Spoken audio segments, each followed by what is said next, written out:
Today on Curve Ahead, I am joined by the founder of EPS Communications, Rick. Rick, do you mind introducing yourself? Yeah, hi, I'm Rick Jaffe, president of EPS Communications, and I'm very happy to be part of this podcast with Brian.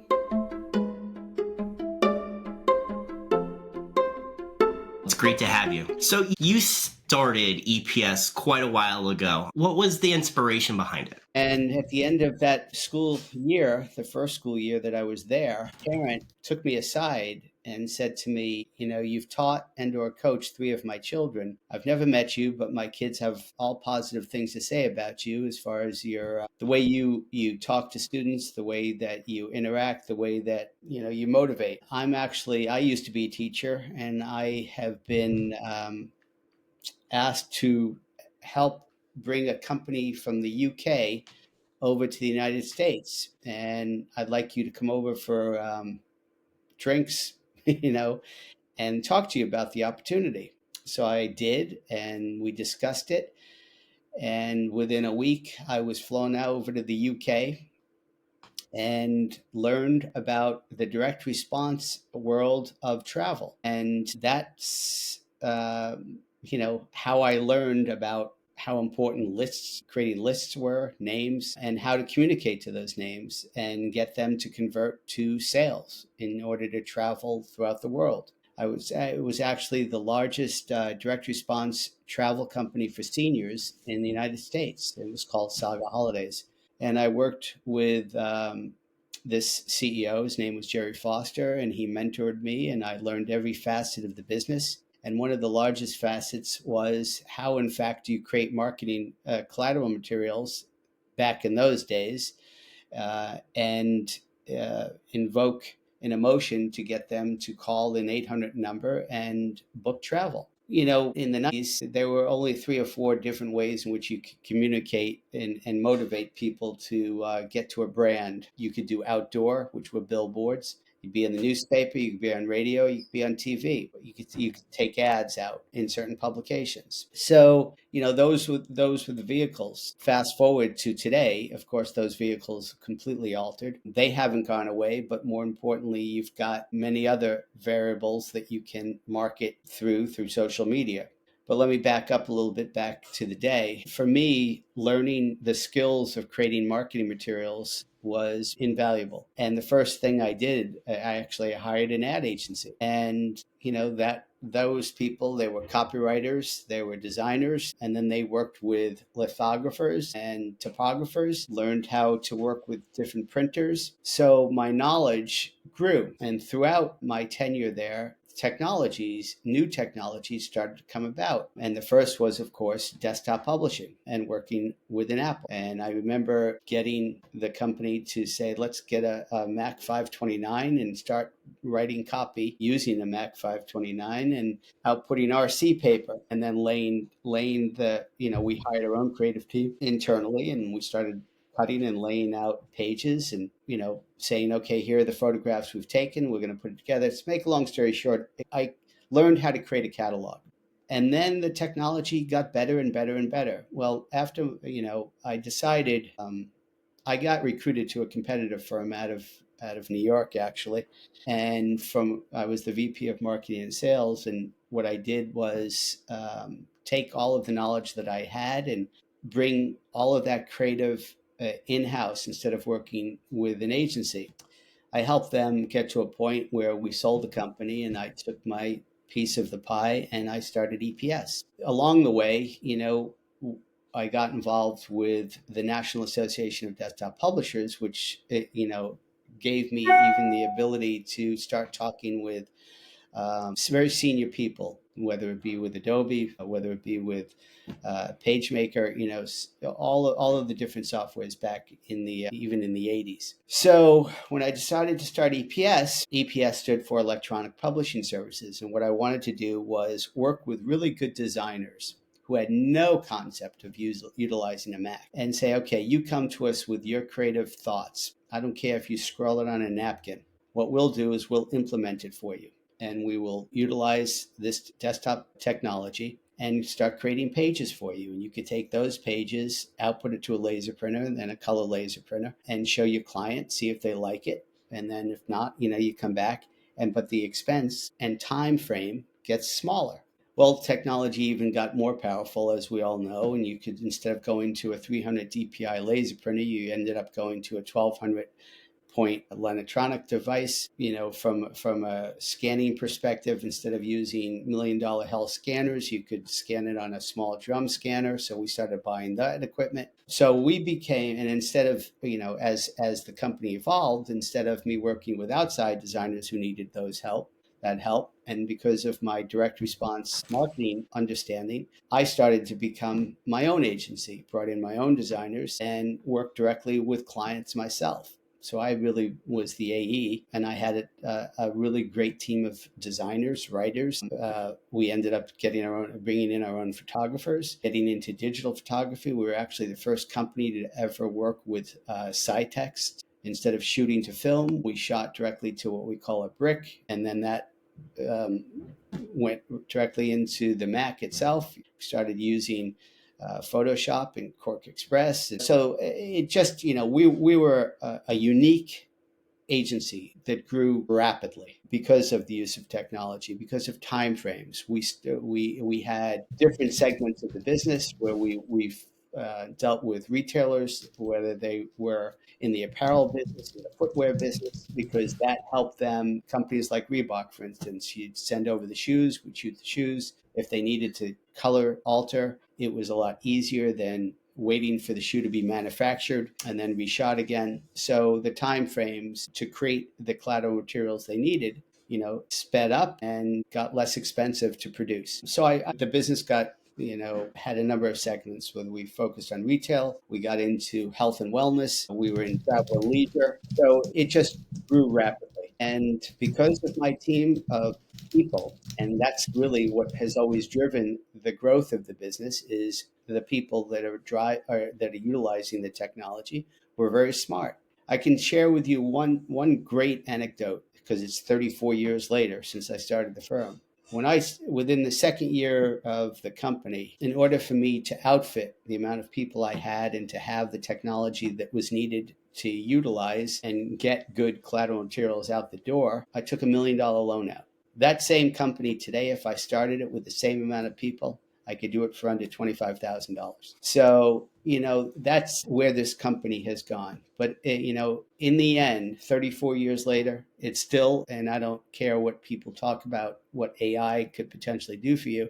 I still believe it's people like myself who will listen to what the client's needs are and come back with, first and foremost, the objectives. Here is what we heard, and here's how we believe we could integrate and partner with you in order to create more sales for you. So that's really been the philosophy of the company. I'm still at it and love it. And, for me, what has changed again is the way we're communicating to one another, whether it's you can do virtual business. We could have clients all over the world now, whereas, 34 years ago, it was a very expensive proposition going coast to coast. Now it's not. So, because I've been around and because we've done really good work over the years, the company is still going. We've existed and we've been very successful. So there was a couple of points in there that I'd love to ask some questions about. First, you had mentioned that you were a teacher and a coach. Has that helped you overall as being a business leader, having the ability to teach and to guide people inside and outside of your organization as a teacher and a coach? I believe it's the greatest asset that I have. My education, I had one great professor in college, and he was my advisor, and he was also a teacher, and he also was one of my coaches. And he always told me, the success that you'll have is be able to look somebody in the eye, shake their hand properly, and be honest with them. And do that on a consistent basis, you'll be successful. And I think, at the end of the day, that it has been my greatest asset to be able to listen, communicate. I got to tell you, I taught chemistry and biology. In college, I barely got out of chemistry, So for me, it's a constant education. You're constantly educating yourself. You're constantly wanting to listen to smarter people than yourself in order to get to the best solution. The amount of software and upgrades that we've seen over the years, the technology alterations over the years, the needs of clients, the way that, when you were trying to grow people's lists for them, you spend a lot of money, whether it be in the mail with postcards, getting people to refer friends, you'd rent lists. Now it's, whether it be Google, advertising in Google, advertising YouTube, there's so many different ways in which you can grow people's lists that are more streamlined, more efficient. But at the end of the day, it's still about the messaging. How do you motivate? And as a teacher and a coach, that was what I was taught, and that's how I go about my day. I've had a couple of conversations with business leaders who've been in business for quite a while, you being one of them. And it always kind of comes back to the same thing, is that regardless of what it is that you're doing, you're still like, as long as you're B2B, you're still in the people business. So understanding people, listening, being honest, like those core pillars of just being a genuine good human, like carry you a long way for a long time. So that's kind of like an underlying theme that I've picked up over the course of the past year through these conversations. I've only lost business. Here are the ways I've lost business over the years. Companies get bought. So, that's one way that we lose out. Management changes. So people want to bring in their own teams. I've never been fired because we didn't do a good job. And it's because when you listen to a client's needs, and here's a perfect example. One of the largest, and this is in the late 90s, early 2000s, one of the largest direct response companies in diabetes had an issue. And their biggest issue was losing clients. You'd get them to sign up, you'd get them to go, but for every one client they got new, they were losing a half a client. So the CEO said to me, because we were designing their website, they hadn't even gotten into doing interactive media yet. He said, Rick, how do I not lose people?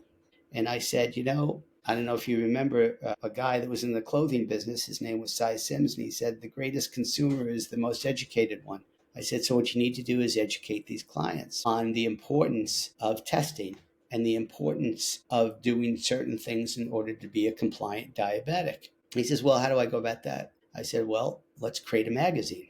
Let's create content that people can enjoy reading, associate themselves with, and associate you and your brand with that information. And we ended up creating this publication that became the largest circulated magazine on diabetes in America. And it was a phenomenal opportunity. But, it's because you listened. It's because, you saw that particular need. Getting new leads every day wasn't the issue. It was maintaining those leads, maintaining people. Customer service. I mean, why, is Amazon so successful? It's because their service. When you put an order in, you get it the next day. People say, well, hell, that was pretty easy. Let's continue to do that. So, that's what business is all about. Give people what they need and what they want and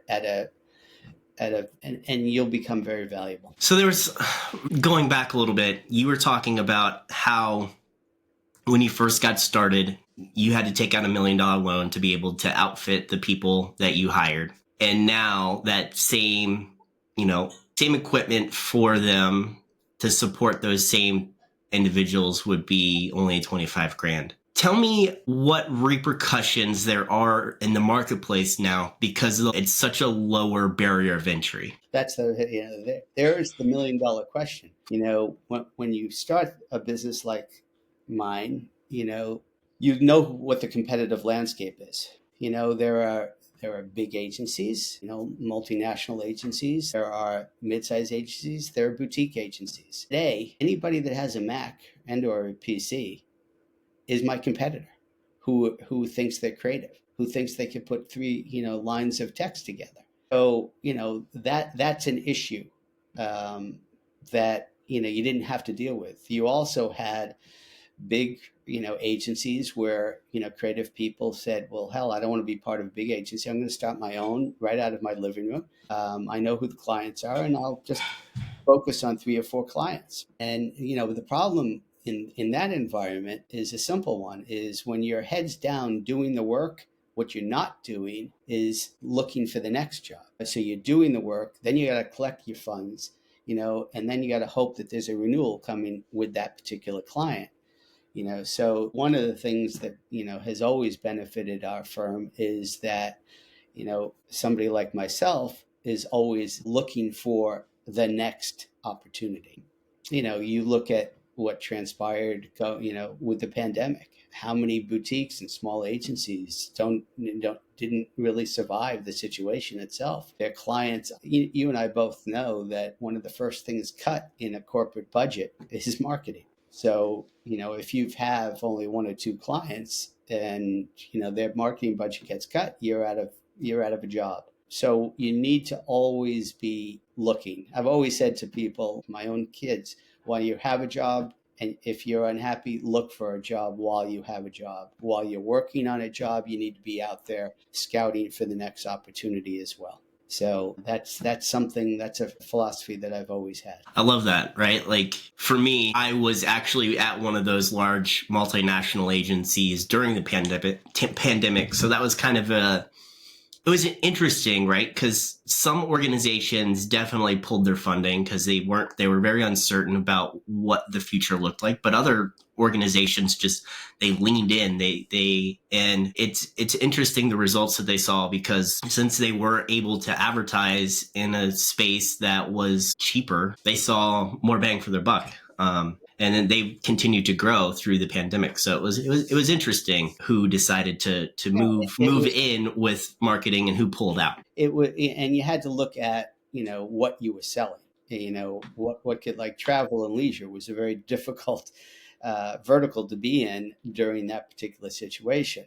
But the companies that were able to continue to keep their brand out there when it was ready for people to travel, their sale, they went in 2019, they were here, then it went like this, but then going down, then coming back into 2023, numbers started to rise, and 24 and 20 and going into 25 looks absolutely spectacular. There was pent up need, pent up desire, pent up want. The markets all went up financially. Opportunities existed for people to want. But if you hadn't marketed during that time frame, your brand, you wouldn't have survived. You would not have continued the efforts. Now, agencies like myself, who represented a number of those folks, had to make a decision. And that was because, there was really no income into those corporations, but they wanted to continue their efforts. You had to reduce your fees in order to,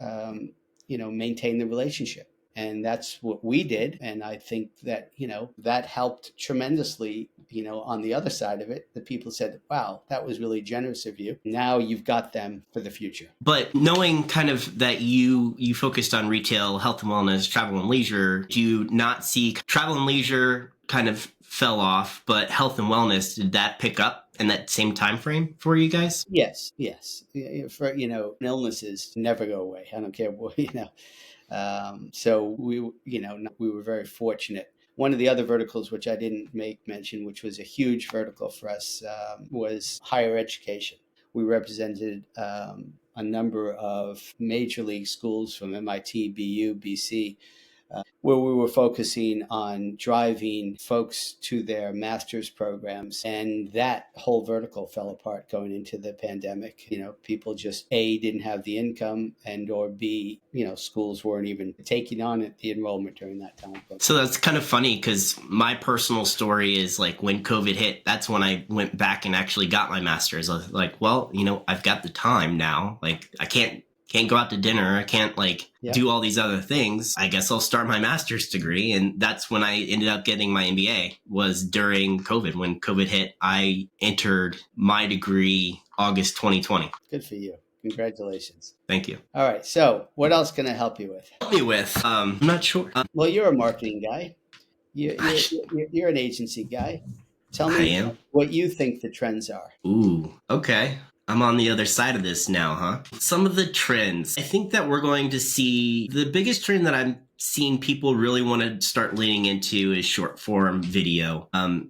And that's one of the reasons that I do these meetings, right? Is that I have long form content that can be cut down into short form video. And I think more and more people, as we see platforms like LinkedIn start leaning into short form video, we're going to see more and more video and have LinkedIn become more social, but also have the same credibility for like the buying cycle. So because it is more of a professional network, I think it's something like 70% of people are like considered qualified buyers for most B2B applications. Being able to lean into short form video on LinkedIn is going to be a big thing in the next year and a half. I agree wholeheartedly. I actually have been pitching that for quite some time. I believe short form video, people's attention spans, 30 seconds to a minute and a half at most lately. And I think that's it's look at TV ads. If you remember, they're 15 seconds, 30 seconds and 1 minute at cost. So sure, why not do the same thing on these platforms? I mean, look at what Instagram is, people get sucked into and TikTok gets sucked into these. Why not get it on a professional basis? 100%. Yeah, I completely agree. And as long as the content is relevant, right? So it's about creating relevant content to that application. This does fine on Reels and on TikTok, but I think really the audience will see the largest engagement through LinkedIn because this is more of a professional based conversation. I agree with you.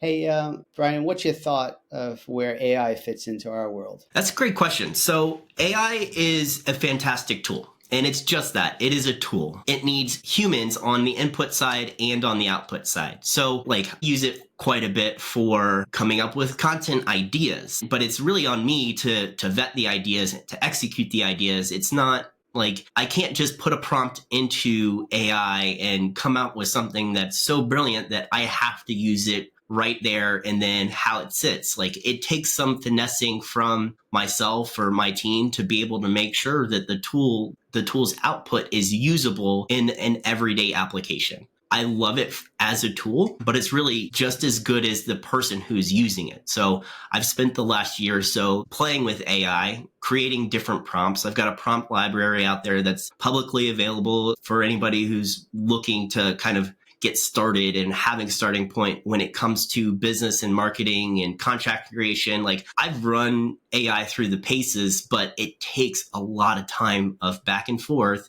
to be able to get output.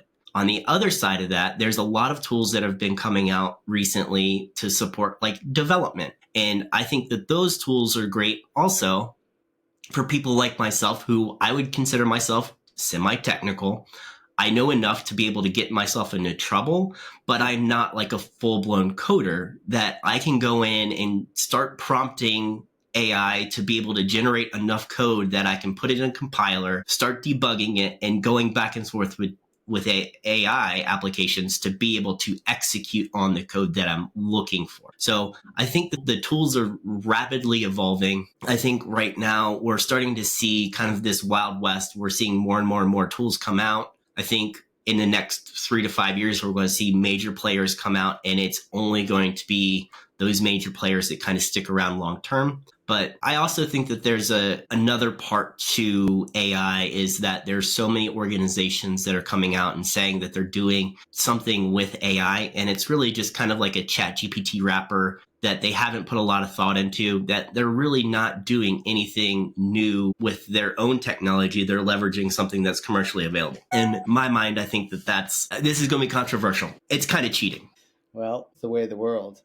I agree wholeheartedly. Your commentary. If I have voiced the same mindset as far as AI is concerned, and it still is somebody who's thinking, who understands what the need is, and in order to feed the information, and it's a tool, and what you get back out of it, you can utilize some of it, all of it, or none of it, but it's just another checkpoint, another good tool at this particular time. So I'm on your same page. And I mean, with all of that said, right, I think that if people aren't taking the time to learn how to create prompts for AI, in 3 years, they're going to be left behind. Yes, I agree with you. Yeah. Well, it's no different, when desktop publishing started. If you didn't, when you went to school back in the 90s, there was nothing that you could learn. You couldn't learn software, in school, which, now you can. You can go to college and become a graphic designer utilizing, the tools that were created 25 years ago. So, time changes. The same thing will change with AI. I've got grandchildren who are 10 times more technically astute than I am at this moment because they've grown up with this technology. So, and that's, people's mindsets on what they will use in order to get through their day has changed dramatically. We don't watch TV the same way. I mean, regular TV is not watched. You don't, the advertising that you see is whoever spends the money on TV ads are buying in time frames with, it's usually around sports. So is where most of those ads are running. But, we're streaming shit now. We don't want to spend the time looking at advertising. 15-second spots, 30-second spots. Even watching the news now, if that happens, you go to the next, news program. So from our marketing perspective, you've got to be far more innovative in the way that you're going to try to capture people's attention. And I, go back to what you just said about short form video. I think it's the way to go. It's going to be the next thing. Creating a good video is not an easy task. That's where you run into certain issues as well, is the professionalism of getting things done are going to fluctuate. People just using their iPhone is, not the way to create good video. You can get it done, but you still need that professional messaging. Yeah, I mean, that kind of goes back further in our conversation of lower barriers of entry. Yeah. Right? Like, if you would have thought in the 90s that you had a tool that you could carry around in your pocket that pretty much can do anything that, a calculator, a camcorder, an editor, like a camera, like, you would have been like, nah, it's not possible. Let me tell you, in the 90s, a fax machine was the most brilliant thing we ever had.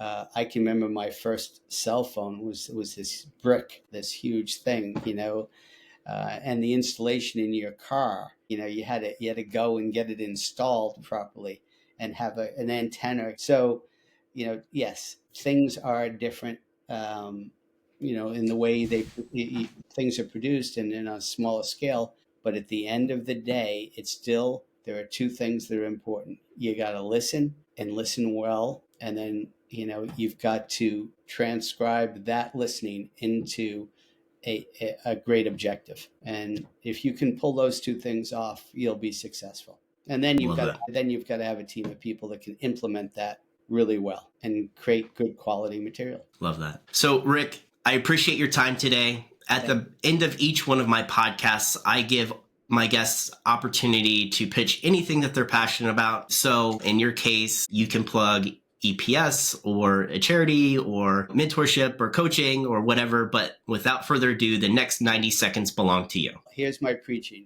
As far as EPS is concerned, I've always believed it's a family business, and I believe family comes first. Whether it's your wife, your kids, your grandkids, and you treat your staff as you would want to be treated by them. And that's what's important. As far as pitching EPS to other clients, people will find us because of our reputation and because of the way that we communicate to them and the way they communicate to us. And I'm happy, getting up and being happy will usually create, you to becoming a very successful individual. So my last comment is get up in the morning, tie your shoes, go out for a run, get some exercise and come back and think well, and you'll do well. Rick, I really appreciate your time today. Thanks again. Brian, thank you.